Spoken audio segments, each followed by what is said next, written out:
Hey guys, wanted to show you a quick little couple of tools that you can use, not only for yourself, but your family as well. I've got my daughter here, Imogen, to help out and show us a couple of tools that we can use around stress management. Now, I'm going to share with you a quick little screen just to give you a bit of information about what we're about to go through.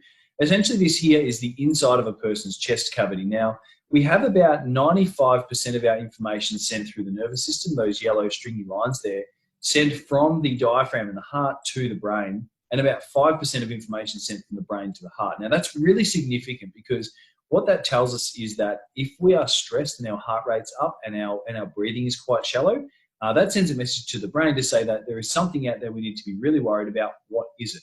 Now, of course, there are lots of things to be worried about right now that we could worry about. Is it really relevant? Do we need to worry about it? Probably not.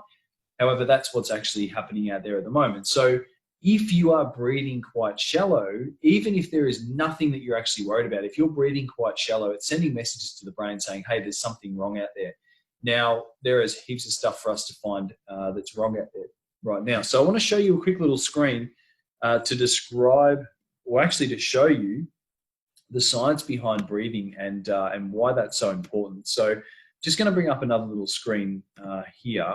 Now, this is the heart rate variation. What science is now looking at from a stress management point of view is heart rate variation, or HRV. Now, HRV is the monitor, I'll start this here, is the monitor of heart rate variations, the difference between each heartbeat. And we should see, when we've got a nice natural flow, we should see a nice, like almost a wave. So down the bottom, we've got the pulse. In a second, it's going to show us a HRV up the top. So a nice, sort of motion up and down like that is a person who's in the relaxed state. Imogen looks pretty good at the moment, which is fantastic. However, I want to put her in the stress response to show you what happens when someone goes into the stress response and show you what the heart rate variation looks like. So you can see at the moment it's quite up and down. Imogen, what I want you to do, I want you to close your eyes for me. All right? I want you to imagine being chased by a lion. Imagine being chased by a lion. Don't smile. It's chasing you. It's going to eat you. It's pretty hungry. What are you going to do to get away from the lion? If you're in a lion's cage, imagine being at the zoo and you've just fallen in the cage with a lion. What would that feel like? That'll feel scary. Scary. I want you to imagine being down inside the cage, looking that lion in the eye, and it's coming at you and it's about to eat you. What does it feel like?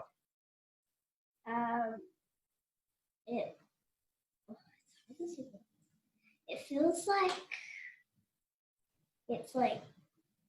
like it's gonna take a good look at me and see like, this looks like a yummy girl. It looks like a yummy girl. Excellent. Now imagine it just chasing you, and you run just around the corner and you're safe, but it still pounces at the cage. That'll be terrifying. That'd be terrifying, right? So you can see that the heart rate variation's gone quite jagged. Now, when we are stressed, that is normal. That's what we see with someone who is in the acute stress response. Now, that is, the heart rate is not worried about trying to beat in any kind of rhythm. It's just going, I need to beat to push blood around the body as fast as possible. You can see that, it's gone from a nice sort of smooth flow to something that's quite sharp. So I'm going to show you a couple of things to do. Now, this one is great for public speaking or any kind of time where you feel like you're talking and you're hyperventilating while you're talking. It's great for sport. It's great for anything that you're doing outside where you're running out of breath. What happens with traditionally with humans is that when we are breathing, our biggest thing is that we feel like we need to gasp air in. However, it's actually the opposite. When you think about a mammal or a whale, for example, which goes under the water for a long period of time, when it's under for a long period of time and then a whale comes back up, what does it need to do? It breathes in. Breathes in? What does it do before it breathes in then? Breathes out. Breathes out, yeah. So, see the whales come up as they breathe, so they get that big of air that comes out. So when that air comes out, what it's doing is it's getting rid of all of the carbon monoxide and all of the gases that have built up inside of the chest, getting rid of those first, and then filling with a nice lung of fresh air. So we're going to do one of those right now with Imogen, just to show you what happens when you do that from a heart rate variation point of view. So let's take a big deep breath in. All right, hold it for a second, and then big breath out. And then start to take some breaths in. So you can see quite quickly the heart rate variation is jumping around.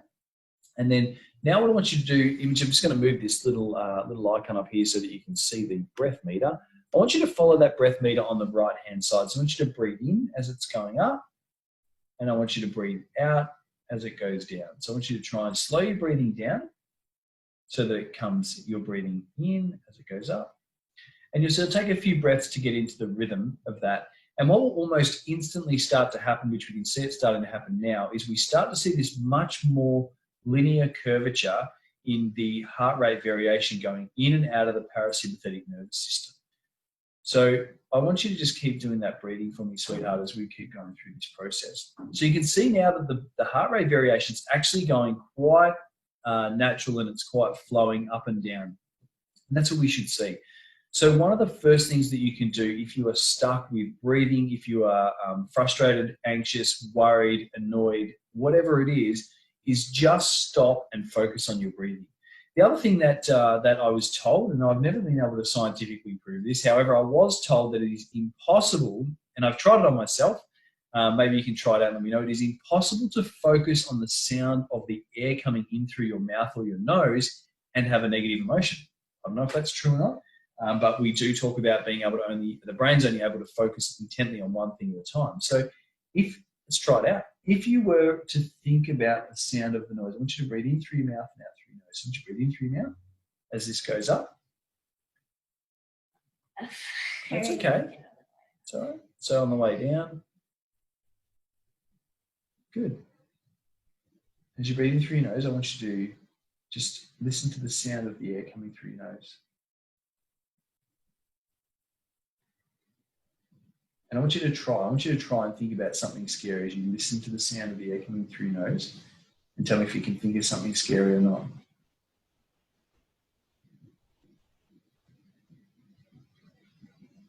What happened? It's not. It's not doing it. I'm not. You can't think of anything scary? No. Good. So that is kind of what happens. So focusing on your breathing can instantly have an impact. So you can see just how powerful that breathing exercise is. This is something that you can do just for a couple of days in the morning with your kids, with yourself, if you're stressed. Obviously, we're going to be at home a lot with our kids over the next, however it is, 3 weeks to 6 months. We don't really know what that's going to look like. So if you're doing work from home and the kids are coming in and you're getting frustrated, the first thing you can do is actually start to breathe. If you look down the bottom part there, the coherence over time, Imogen's is actually super high, just shot up then in a bit of a spike. And now coherence is the ability to think about something positive while you're doing breathing activities. What happens is the more that you think about things that are positive and the more that you focus on your breathing, as soon as you start to breathe, your brain automatically goes, oh, it's time to go into something positive. The more that you do that, the more that you repeat that activity. So it is super important, breathing. I know it sounds really silly. The first time I heard someone tell me that they're going to teach me how to breathe, I thought it was a bit silly, but that is how it works. So you can see Imogen's going to sleep over there, I think. You're getting bored? Oh, of course she is. So breathing is a really important part. Guys, if you've got any questions about it or any information you'd like to share, please feel free to share it. Hope that's been useful for you.